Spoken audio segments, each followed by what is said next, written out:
Vous pouvez vous asseoir dans sa présence. Oh, accorde-moi de t'aimer comme il se doit, cher Seigneur. Alléluia. Alléluia, alléluia, alléluia. Oh Seigneur, le cœur le plus froid ce matin, tu le réchauffes, Seigneur. Le cœur le plus rempli d'anxiété, d'angoisse, tu le libères ce matin. Ta paix surnaturelle descend sur chacun de tes enfants ce matin. Tu nous mets au large, Seigneur. Et quand nous allons mal, Seigneur, quand nous perdons de vue la vision, quand nous perdons de vue le chemin, Seigneur, nous pouvons te louer, tu nous ramènes sur le chemin. La solution à toutes nos détresses, nos errements, nos souffrances, c'est la louange à notre Dieu. Je te louerai en toutes circonstances, Seigneur. Et je reviens dans le chemin, je reviens sur la route, Seigneur. Alléluia. C'est magnifique, mes amis, mais c'est une solution. Vous savez, souvent, on n'y pense pas, mais quand on est dans la souffrance, on ne sait plus où on en est, on a perdu nos repères. Entrons dans la louange, mettons-nous un chant d'adoration et revenons tout de suite. Les pendules se remettent à l'heure, si je peux dire. Alléluia, Dieu est si bon. On a partagé ce matin beaucoup notre amour pour le Seigneur. Alléluia, notre adoration. Amen. Alors on va partager la parole maintenant. Alors je vous ai donné, voilà, je vous ai donné un petit un disque, voilà, sur lequel il y a marqué Golgotha. Et il y a 2 photos que je vais vous montrer. Je suis allée à Golgotha, mais je vais prier d'abord, mes amis. C'est bon d'adorer le Seigneur. C'est bon la présence de Dieu. Ça nous lave. Ça nous lave de ce monde. Seigneur, je bénis ton peuple ce matin, tes enfants précieux, et je bénis ta parole, Seigneur. Fais qu'elle nous ouvre vraiment ton cœur, qu'elle nous apporte des pépites d'or afin que nous soyons plus forts dans ces jours et que nous soyons invincibles, indestructibles, établis sur le roc solide qu'est Jésus-Christ et sur la doctrine de la grâce de Dieu qui nous libère et qui nous permet d'avancer, Seigneur, avec confiance en toi, Seigneur, et de marcher dans la sainteté avec toi, Père. Au nom de Jésus, amen, amen. Alors je voudrais vous parler bien sûr de la résurrection ce matin, mais il n'y a pas de résurrection sans mort. Je suis allée dans ce lieu-là, j'ai pas pu retrouver, j'ai pris des photos moi-même, j'ai dû les chercher parce que je ne les retrouvais pas, mais le mont Golgotha, là où Jésus a été crucifié, il a été crucifié au-dessus là. Hein. Vous voyez ce que je vois ? C'est on appelle une tête de mort, et c'est très clair hein, quand on est sur place, hein, c'est une tête de mort. Et cette tête de mort, elle existe depuis longtemps puisqu'on a appelé ce lieu Golgotha, le lieu du crâne, le lieu de la tête de mort. Et il faut vous dire que Satan, le satanisme est établi sur la mort. La mort, ils adorent la mort. Les satanistes ont des têtes de mort partout. Et la mort, ils l'encensent, n'est-ce pas ? Parce qu'ils aiment celui qui est le dieu de la mort, qui s'appelle Lucifer. Ils croient que c'est le dieu de la lumière, mais c'est le dieu de la mort. Et la mort, c'est terrible, la mort. J'en ai une autre photo. Vous voyez, on voit très bien. Tu l'as placée, j'en avais pris 2. Voilà, on voit très bien. Hein. Donc, vous voyez, les bus arrivent là. Là, c'est le jardin de Gethsémani. Et là, c'est les musulmans qui ont fermé pour que les chrétiens ne viennent pas, parce que c'est là que Jésus a été crucifié. Et il y a une route qui part sur Damas, donc c'est dans ce lieu-là. Mais on voit très bien que c'est la tête de mort. Et mes amis, la mort, c'est le monde de Satan. Et tout ce qui est mort dans notre vie, eh bien, le Seigneur va le ressusciter parce qu'il faut qu'on comprenne ce que c'est que la résurrection. C'est la victoire sur la mort. Et la mort, vous voyez, et quand vous allez à Golgotha, vous savez que Satan est représenté là parce qu'il est le Dieu de la mort. Et on sait très bien qui n'a pas perdu un bien-aimé, qui n'a pas vécu une situation, quelqu'un est décédé, hein, est mort. Et combien on a souffert. Pourquoi ? Parce que la mort est douloureuse. Ça reste une des grandes souffrances de l'humanité. N'est-ce pas ? Et Jésus est venu pour cela. Il a vaincu la mort. Alors, vous pouvez enlever cette photo. Je voulais vous la montrer. Parce que je vais vous dire, il y a trois grandes peurs, entre autres, de l'humanité. C'est la peur de la mort. C'est la plus grande peur. hein, la peur de la maladie qui est la peur de la mort et la peur de la pauvreté également. Donc ces grandes peurs, mais ce qui chapeaute tout, c'est la peur de la mort. Et donc on va voir que Jésus est venu et que ce qu'il a fait, eh bien, c'est à Pâques, donc, hein, c'est vraiment de venir pour détruire la mort. C'est pourquoi que lorsque vous lisez les évangiles, notamment le moment où Jésus est crucifié, vous dites, mais il ne dit pas un mot, Jésus. Vous savez que vous le savez, je ne vais pas vous répéter ça, mais la crucifixion est un des supplices les plus douloureux qui soient. Et les gens sont en train d'agoniser des heures, et Jésus n'a pas dit un mot. Il a pardonné à ceux qui le crucifiaient, il a pardonné à ceux qui se moquaient de lui, qui l'insultaient. Il était l'agneau offert pour nous.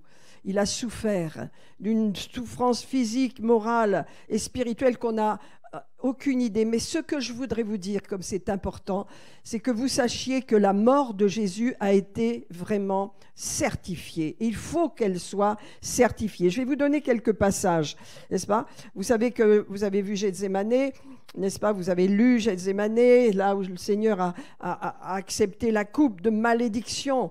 Et cette coupe de malédiction était extrêmement douloureuse. Il a tellement souffert, il a tellement eu de douleur dans ce jardin de Gethsémanée que son sang, sa sueur s'est transformée en gouttes de sang. On n'a aucune idée de ce qu'il a vécu. Il était proche de la crise cardiaque et il a été encouragé par des anges et il a pu accomplir ce chemin jusqu'au moment de la croix. Alors, on va lire quelques passages parce que je vais vous montrer que c'est important que la mort de Jésus ait bien été certifiée. Je ne vais pas vous parler ce matin de la crucifixion, mais je vais vous rappeler quand même que Jésus est l'agneau de Dieu, n'est-ce pas? Exode chapitre 12, n'est-ce pas? Dieu avec Moïse institue la Pâque. Et il dit, vous sacrifierez un agneau pour chaque famille et vous le mangerez à la hâte chez vous. Et vous mettrez le sang sur les linteaux des portes. Et ce sang servira de signe à celui qui va répandre la mort. N'est-ce pas? Et ce sera un agneau pour chaque famille. Et ce n'est pas pour 3 personnes, c'est pour 10, 12 personnes.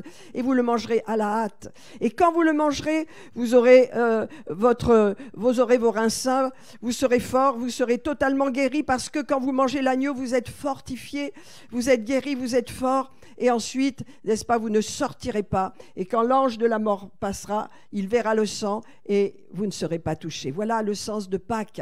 Donc les Juifs célèbrent la Pâques. Jésus est juif, il a célébré la Pâques.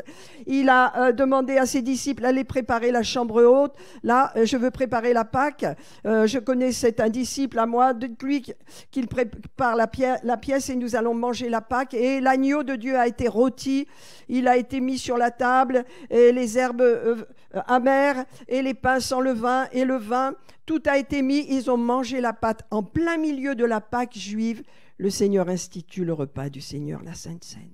Voilà l'agneau, c'est moi le substitut. C'est extraordinaire, mes amis, quand vous réalisez ça.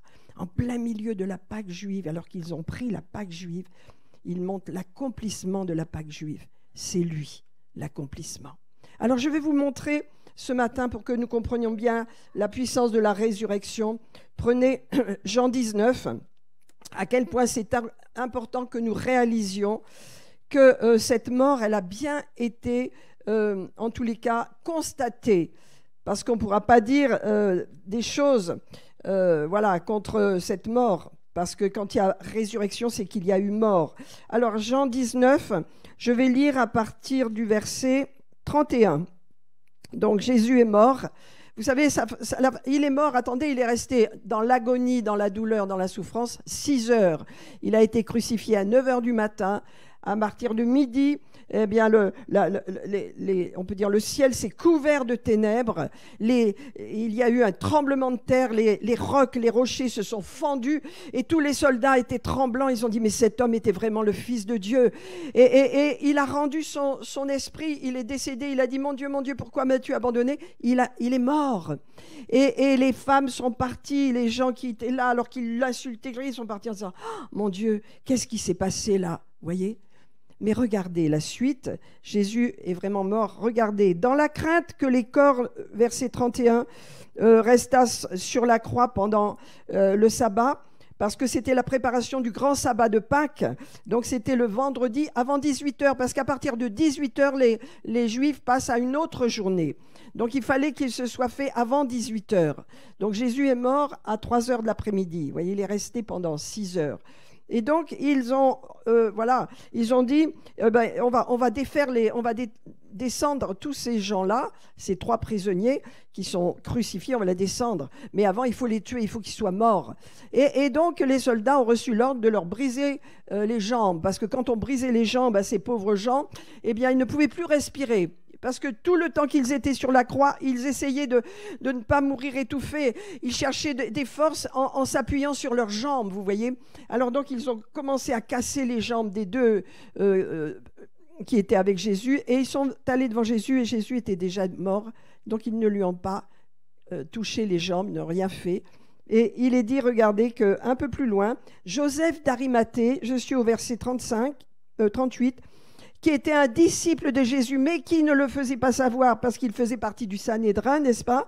Eh bien, il a demandé à Pilate, il a osé, il a eu du zèle, il a demandé à Pilate, est-ce qu'on peut descendre le corps de Jésus, l'embaumer et le mettre dans une croix? Et Pilate a dit d'accord. Et Nicodème, et vous le connaissez Nicodème aussi, hein? Eh bien, il est venu et il a amené de la myrrhe et de l'aloès et ils ont pris le corps de Jésus. Donc, il était bien mort. Ils l'ont descendu de la croix. C'était un corps mort, c'était un cadavre, n'est-ce pas? Et ils ont pris le corps de Jésus, ils l'ont enveloppé de bandes avec des aromates, comme c'est la coutume d'ensevelir chez les Juifs. Il y avait là un jardin, là où Jésus avait été crucifié, et ils ont donc pris un sépulcre neuf où personne n'avait encore été mis, et c'est là qu'ils déposèrent Jésus. Alléluia. À cause de la préparation des Juifs, donc, parce que le sépulcre était proche. Donc, le premier point que je vais vous montrer, c'est que c'était vraiment un corps mort, totalement mort. Amen, c'est certifié, et c'est vraiment certifié. Alléluia. Alors, ce qui se passe encore, dans Matthieu 27, je vais vous le lire, c'est que devant la tombe, de peur que ce que Jésus avait dit s'accomplisse, alors les pharisiens, les sacrificateurs et même les Romains tremblent. Et ils se disent, oh là là, il a dit que dans 3 jours, il va ressusciter. Alors ça pourrait être encore un problème encore plus grand. Alors on va déléguer des soldats. Hein? Ils vont envoyer 16 soldats autour de la tombe qui vont veiller, n'est-ce pas? C'est des escouades de 4 soldats. 4 x 4, 16. Donc, pendant toute la nuit, il y a toujours eu 4 soldats qui ont gardé la pierre. Regardez. Je vais vous le lire. Le lendemain était le jour après la préparation de la Pâque, donc. Et les principaux sacrificateurs sont allés ensemble auprès de Pilate et ils ont dit, oh là là, il a dit qu'il allait ressusciter 3 jours après. Donc, je suis dans Matthieu 27, 62. Or, donc de faire garder le sépulcre jusqu'au 3e jour, afin que ses disciples ne viennent pas voler son corps et dire au peuple, voilà, il est ressuscité, vous pensez? Et ce serait une dernière imposture pire que la première. Et puis il a dit, allez, prenez les gardes et allez-y. Donc il y avait autour de cette tombe, avec cette grosse pierre, il y avait 16 soldats. Vous voyez un petit peu. Amen. Et donc ces soldats sont venus et au moment de la résurrection, quand Jésus est ressuscité, tous les soldats dormaient. Ils n'ont rien vu. Je vais vous le lire. Matthieu 28, 11 à 15. Quelques hommes de la garde entrèrent dans la ville et annoncèrent aux principaux sacrificateurs ce qui était arrivé, parce que Jésus, ils ne le retrouvaient plus.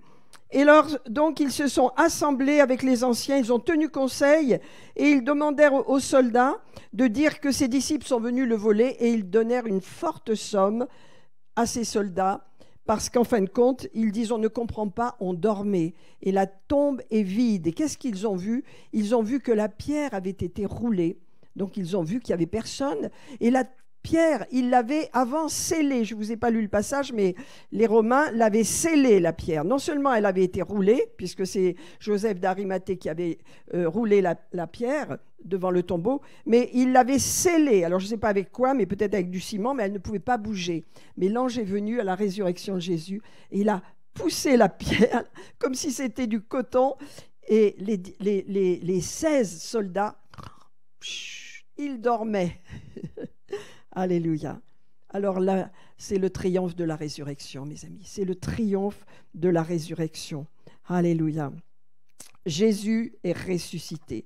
Alors je voudrais vous lire un passage dans Matthieu 11. Alléluia. Alléluia. On va lire Jean 20. Voilà, le premier jour de la semaine, Marie de Magdala se rendit au sépulcre dès le matin comme il faisait encore obscur, et elle vit que la pierre avait été ôtée. Non seulement elle est poussée, mais elle est enlevée. On ne sait même plus où elle est, la pierre. Vous voyez ? Parce qu'un ange est descendu. Vous savez que les anges ont une force inimaginable. Donc pour eux, cette pierre qui pesait entre 500 et 2 tonnes, 500 kilos et 2 tonnes, c'était des pierres énormes qu'ils poussaient, parce qu'il y avait un rail et on pouvait les pousser. Ben voilà, la pierre avait été ôtée et on ne savait pas où elle était. Hein. Et donc, elle courut vers Simon-Pierre et ses disciples, et elle dit, ils ont enlevé du sépulcre le Seigneur, nous ne savons pas où ils l'ont mis, naturellement, puisqu'il n'y avait plus de pierre, elles ont vu qu'il n'y avait personne dans le sépulcre. Et alors, Pierre et l'autre disciple sortirent, c'est Pierre et Jean, et ils allèrent au sépulcre. Ils couraient tous les deux ensemble, et donc ils sont entrés, et qu'est-ce qu'ils ont vu ? Eh bien, ils ont vu les bandes qui étaient à terre, ils ont vu que le linge qu'on avait mis sur la tête de Jésus, eh bien, était par terre, était plié, et donc ils ont vu, et l'autre disciple, c'est Jean, il a cru. Lui, il a cru dans la résurrection, mais Pierre, non, il n'a pas cru encore, hein. Et il ne comprenait pas encore que selon l'Écriture, Jésus devait ressusciter. Cependant, Marie se tenait dehors, près du sépulcre, et pleurait. Et comme elle pleurait, parce qu'elle ne savait pas qu'il était ressuscité, pourtant Jésus l'avait tellement annoncé, elle pleurait parce qu'elle aimait tellement Jésus qu'elle pleurait. Et donc, elle se baissa pour regarder, et elle vit 2 anges. Et les anges lui dirent, mais alors, pourquoi pleures-tu ? Parce qu'ils ont enlevé mon Seigneur. Et je ne sais où ils l'ont mis. Et ils ont dit, pardon. Et en disant cela, elle se retourna et elle vit Jésus debout. Alléluia. Jésus était là dans le jardin. Alléluia.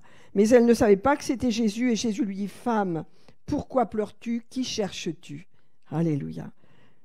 Alors elle dit que, elle pensait que c'était le jardinier. Elle dit, Seigneur, si c'est toi, dis-moi si c'est toi qui l'as emporté. Et Jésus lui dit, Marie. Et tout de suite, elle dit, Rabouni. Alléluia. Ne me touche pas, je ne suis pas encore montée, ce n'est pas mon sujet là, mais va dire à mes frères que je suis ressuscité, je vais les retrouver. Amen. Donc, voyez la preuve, Jésus est ressuscité. Mais ce que je vais vous dire, c'est qu'il est bien mort. Et que pour qu'il y ait résurrection, il faut qu'il y ait mort. Sa mort a bien été constatée, son corps a bien été enterré et il est descendu 3 jours en enfer. On connaît la suite, mais ce que je vais vous dire, c'est qu'il est revenu à la vie. C'est le seul homme de toute éternité, de toute la création qui est ressuscité des morts pour ne pas remourir ensuite, parce que Lazare est ressuscité, mais il est mort. Lazare et d'autres, les enfants du temps d'Élie et Élisée, sont ressuscités, mais ils sont morts un jour. Amen. Jésus éternellement vivra pour toujours, notre Seigneur. Alors je vais vous dire, mes amis, nous croyons dans la résurrection. Nous avons la preuve que Jésus est bien mort et qu'il est ressuscité. L'apôtre Paul nous dit qu'il est apparu à 500 frères à la fois. Il est apparu ensuite à ses apôtres, à ses frères, Jacques, etc. Donc il y a des témoins de partout qu'il est ressuscité. Mais qu'est-ce que ça va nous dire pour nous ? Qu'est-ce que ça va nous apporter ? Et qu'est-ce que ça signifie qu'il soit ressuscité pour nous ? Alors on va voir les bienfaits de croire dans sa résurrection. Alléluia. En quoi cela m'affecte-t-il ? Amen. Le premier point que je veux vous dire, mes amis, j'ai plusieurs points à vous dire. Le premier point, parce que Jésus est ressuscité, je peux goûter au repos de Dieu. Et là, je vais vous parler de la grâce. Parce que la grâce, la foi, la grâce, c'est entrer dans le repos de Dieu. Je vais vous lire Matthieu 11, 28. Jésus a dit, « Venez à moi, vous tous qui êtes fatigués, chargés, anxieux, déprimés, ou tout ce que vous voulez, et je vous donnerai quoi ? Du repos. Allez, prenez mon joug et suivez mes instructions. » Ça veut dire, ne vivez pas à la sauvage. Entrez dans le plan que j'ai pour vous. Marchez avec mes instructions. Marchez pour moi. Il dit, car je suis doux et humble de cœur. Et vous trouverez quoi ? Du repos pour vos âmes. Oh mon Dieu, Les âmes des gens et des chrétiens sont trop agitées. Mais vous voyez, une des bénédictions de la résurrection, parce que je crois dans la résurrection, alors j'entre dans le repos de Dieu. Mes amis, entrer dans le repos de Dieu, c'est croire que Dieu vous fait grâce. Nous sommes sauvés par grâce, au moyen de la foi. Tout est grâce. C'est une grâce de vivre avec Jésus tous les jours. Et lorsqu'on vit dans la grâce, on ne vit pas dans la condamnation, on ne vit pas dans « je dois faire, il faut », on vit dans la grâce. Je vais vous donner quelques exemples que ma fille m'a partagés hier, donc pasteur Dorothée. Elle a une amie que j'ai très bien connue, Michel, qui a été sa secrétaire et qui est partie, elle s'est mariée et ça fait des années, elle se texte de temps en temps, mais elles ne vivent pas dans les mêmes lieux. Elle s'est mariée, Michel, et puis son mari a une très belle situation, donc ils sont mariés depuis longtemps déjà. Et son entreprise lui dit, écoute, on a des firmes dans différentes régions d'Asie, là, il faudrait que tu y ailles, tu passes au moins 6 mois, parce que j'ai besoin que tu visites ces firmes. Donc il y a la Thaïlande, il y a le Japon et la Chine. Alors ok, ils sont partis tout contents, et ils sont allés en Thaïlande, ils se sont installés, il a commencé à travailler, et un jour, il traverse une rue, et il y a une moto qui arrive à toute pompe, et qui lui rentre dedans, qui l'éclate complètement. Sa jambe est éclatée en 1000 morceaux. Et c'est une catastrophe. Il est mis dans un hôpital, on essaie de le soigner. C'est horrible. Sa jambe ne tient plus. Il y a des bouts de fer à l'intérieur, à l'extérieur. C'est de grandes souffrances. Au bout d'un temps, il reste à l'hôpital des mois. Elle est obligée de rentrer, elle, reprendre son travail, la mort dans l'âme, complètement désespérée. Rien ne va. Au bout de 6 mois, il le renvoie en France. Alors ils se disent, les médecins vont intervenir. Et donc il arrive voir plusieurs chirurgiens. Aucun ne veut l'opérer. Aucun ne veut l'opérer. Désespéré, il est obligé de repartir là-bas. Et de là-bas, il va y avoir une opération qui va être faite et c'est catastrophique. Donc à ce moment-là, elle téléphone à ma fille. Et ma fille lui dit, mais attends, il n'y a pas de grâce là. Il faut que je t'enseigne la grâce. Et elle lui envoie des versets sur la grâce de Dieu. Elle dit, maintenant je vais prier pour toi et la grâce de Dieu va venir dans ta vie. Et les solutions vont arriver. Confie-toi en l'Éternel et marche dans sa grâce. Il va y avoir la grâce pour ton mari, la grâce pour toi. Alors Michel, elle a commencé à vraiment se mettre dans la grâce de Dieu. Allez, c'est par grâce que nous sommes sauvés par le moyen de la foi.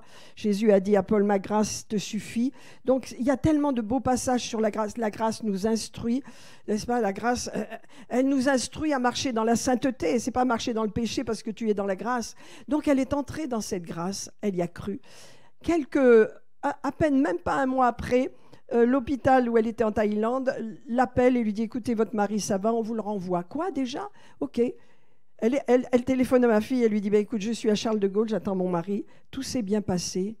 Il s'en sort parfaitement. Hein? Il n'est pas en chaise roulante. L'opération a réussi. La grâce de Dieu a agi. Mes amis, souvent c'est une situation extrême, mais j'insiste pour qu'on apprenne la grâce de Dieu.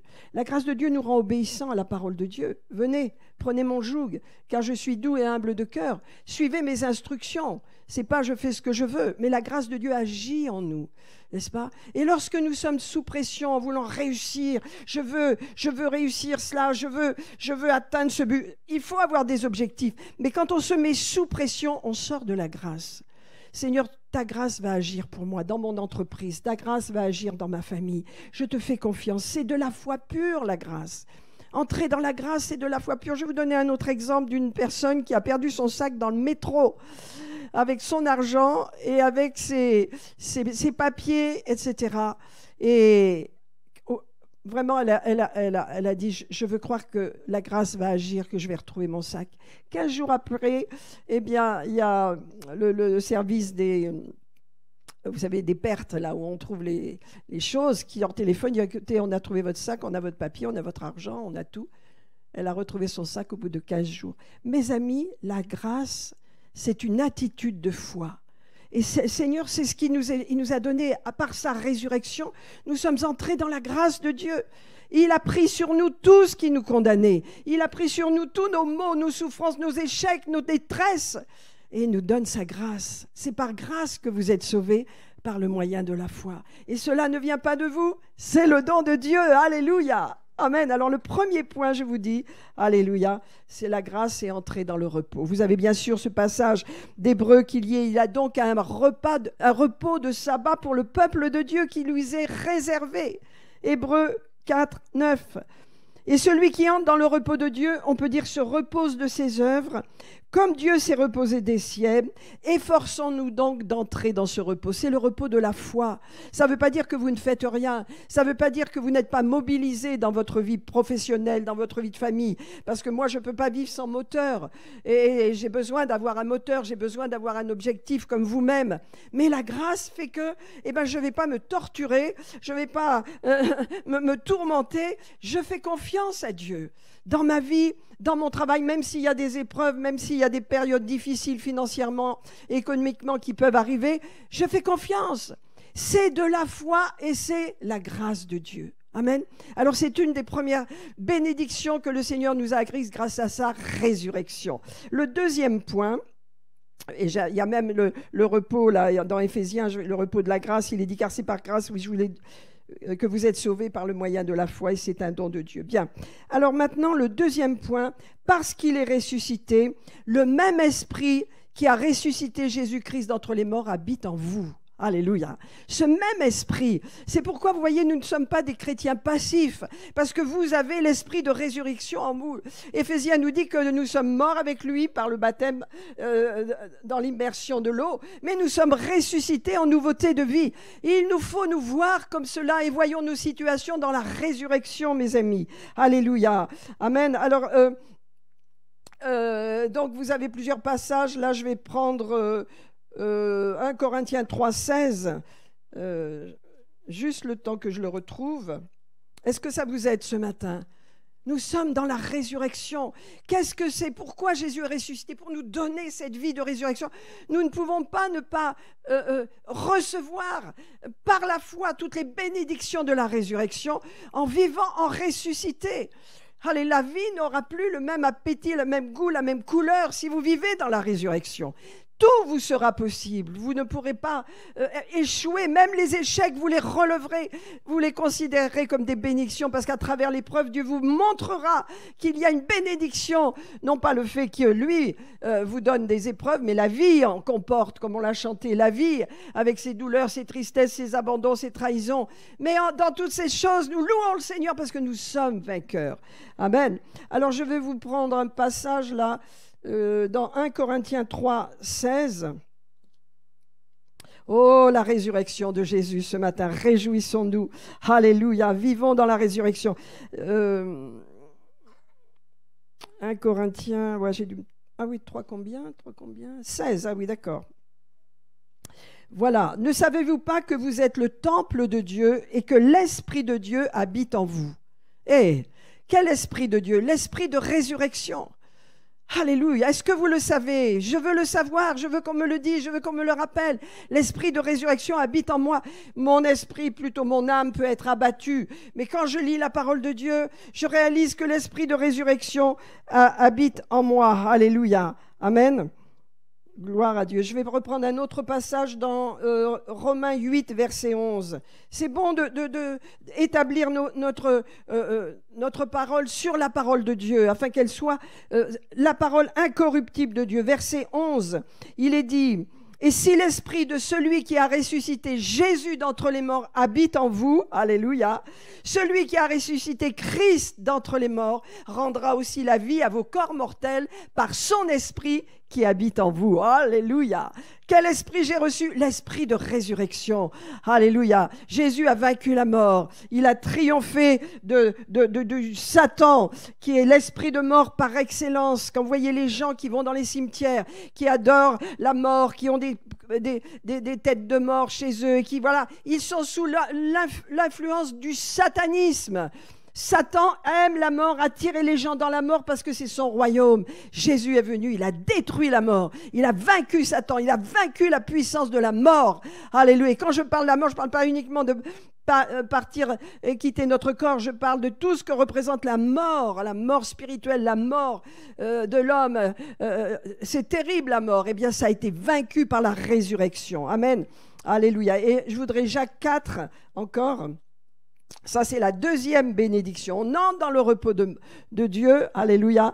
Deuxième bénédiction. Le même esprit de résurrection habite en vous, en moi. Jacques, et je veux quand même passer le temps de vous donner ces paroles qui sont les paroles de Dieu, plus puissantes que la parole des hommes. Alléluia. Jacques 4, verset 5. Croyez-vous que l'Écriture parle en vain? C'est avec jalousie que Dieu chérit l'esprit qu'il a fait habiter en nous. Wow. Dieu aime l'esprit de résurrection qui nous habite. Il nous aime et il nous a donné cet esprit et il chérit l'esprit de résurrection. C'est pourquoi libérons notre foi, vivons dans la grâce. Même si les situations ne sont pas comme vous voulez, vivez dans la grâce. Vous allez, en étant dans la grâce, en disant « Seigneur, je te remets ça, mais j'ai confiance. Je ne porte pas ce fardeau, je ne suis pas triste, je ne suis pas déprimé, je ne suis pas amère, je ne suis pas en colère. Non, je vis dans la grâce, comme un petit oiseau. Voilà, hop, hein. Il prend soin des oiseaux, le Seigneur. Hein.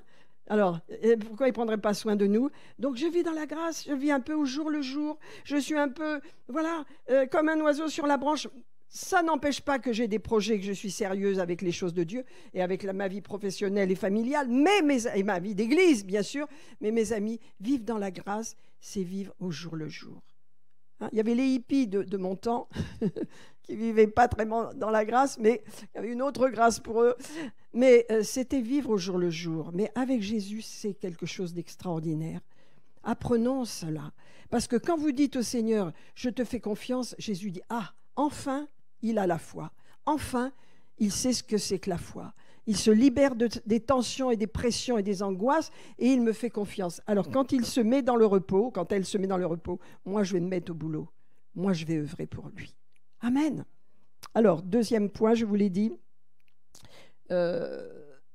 l'Esprit de Dieu habite en nous. Maintenant, le troisième point, parce que Jésus est ressuscité, vos échecs, vos problèmes de la vie, vous ne devez pas les considérer comme permanents.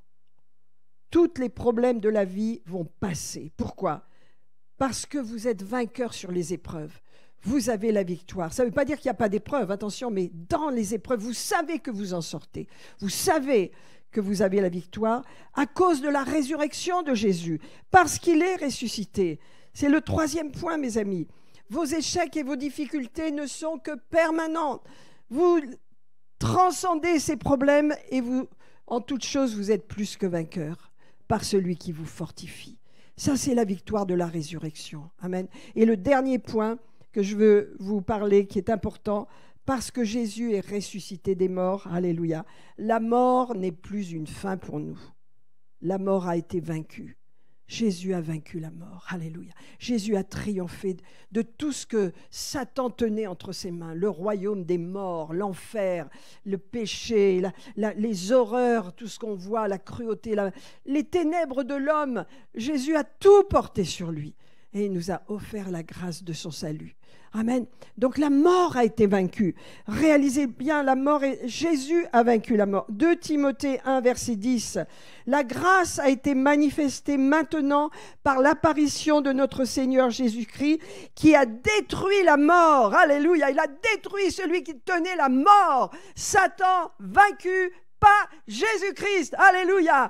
Par sa résurrection. Oh, gloire à toi, Seigneur. Alléluia. Et maintenant, par l'apparition de notre Seigneur Jésus-Christ qui a détruit la mort et mis en évidence quoi? La vie et l'immortalité par l'Évangile. Waouh! Mes amis, l'Évangile, c'est la bonne nouvelle. Il faut la donner, il faut la passer, il faut passer le relais, il faut passer le relais. Parce que c'est Jésus, à travers l'Évangile, qui met en évidence la vie, n'est-ce pas? Comme je vous ai dit, et l'immortalité. Parce que nous l'avons déjà, l'immortalité. Par la foi en Jésus-Christ, j'ai la vie éternelle, vous l'avez. Alléluia. C'est une puissante parole que Paul envoie à Timothée. Alléluia. Il a détruit la mort. Jésus est vainqueur. Il a détruit la mort. Hébreux 2, verset 14. Ainsi donc, puisque les enfants participent au sang et à la chair, il y a également participé lui-même, afin que par la mort, il anéantit. Alléluia. Celui qui avait la puissance de la mort. Alléluia. C'est-à-dire le diable. Et qu'il délivra tous ceux qui, par crainte de la mort, étaient toute leur vie retenus dans la servitude. Mon ami, ne vis plus dans la mort. Ne vis plus dans la mort. Que le Seigneur te visite ce matin, qu'il te console, que surnaturellement il guérisse ton âme brisée. Alléluia. Et que la vie de Jésus prenne place en toi avec une nouvelle espérance. Je libère cette grâce sur cette sœur ce matin. Au nom de Jésus, au nom de Jésus, au nom de Jésus, au nom puissant de Jésus. Alléluia. Laissez la joie du Seigneur venir. Elle chasse les peurs. Tout ce qui est la dépression, tout ce qui est la peur, l'angoisse, l'abandon, la trahison, c'est douloureux. Jésus dit, je vais laver tout ça, je vais te donner une nouvelle espérance. Abandonne cette souffrance, abandonne la douleur, marche par la foi, reçois la paix de Dieu, l'amour de Dieu.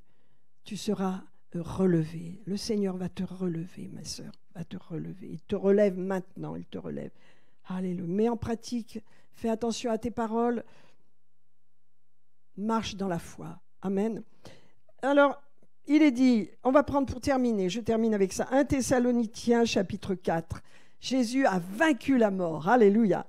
Et je termine avec cela, mes amis, et je veux prier de tout mon cœur pour cette Pâque, qu'elle soit glorieuse pour l'Église Revive, allez, pour tous les chrétiens de France, alléluia, afin que vraiment nous marchions avec notre général en chef qui est Jésus-Christ, notre commandant en chef, avec l'esprit qu'il a fait habiter en nous, qu'un esprit qu'il aime, qu'il jalouse, qu'il veut que nous gardions, que nous protégions pour ne pas mettre d'idoles là-dedans, pas mettre de choses qui ne lui appartiennent pas, mais pour garder l'esprit qui est en nous et vivre dans la résurrection tous les jours de notre vie. Amen.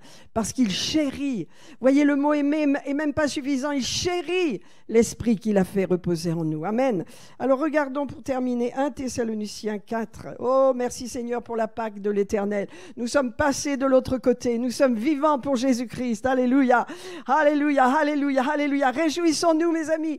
Poussons des cris de joie. Il est ressuscité. Il a vaincu la mort. Il a vaincu celui qui torture les gens, qui les tourmente, qui les fait échouer, qui les écrase, qui les tue, qui les agresse, tous ces incestes, toutes ces œuvres, ces morts qu'il y a injustes, ces accidents.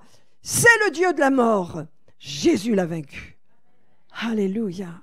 Nous sommes gardés par son sang et par son précieux esprit qui habite en nous. Amen. Regardons 1 Thessaloniciens chapitre 4, on va le lire, c'est notre espérance, alléluia.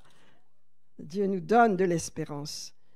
Sans espérance, notre foi ne peut pas être activée. La foi est la ferme espérance des choses qu'on espère et qu'on ne voit pas. Alors, 4.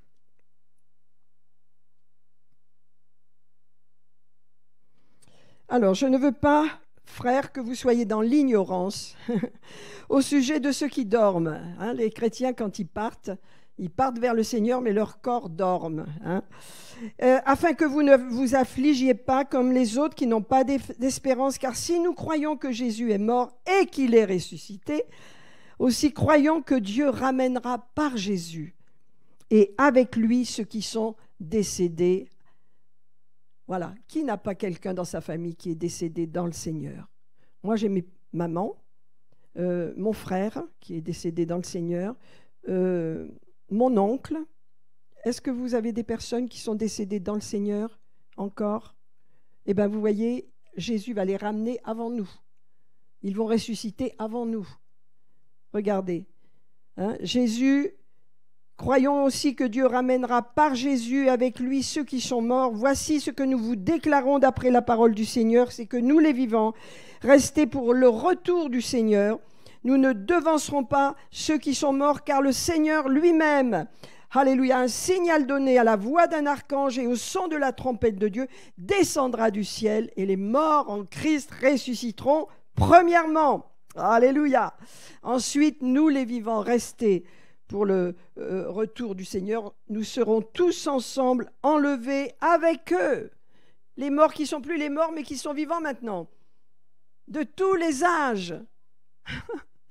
On va retrouver Abraham, on va retrouver tous les anciens, et ceux de cette époque, et ceux qui ont été de la réforme de la France, qui sont morts sur les bûchers. On va les retrouver vivants. Jeanne d'Arc et compagnie.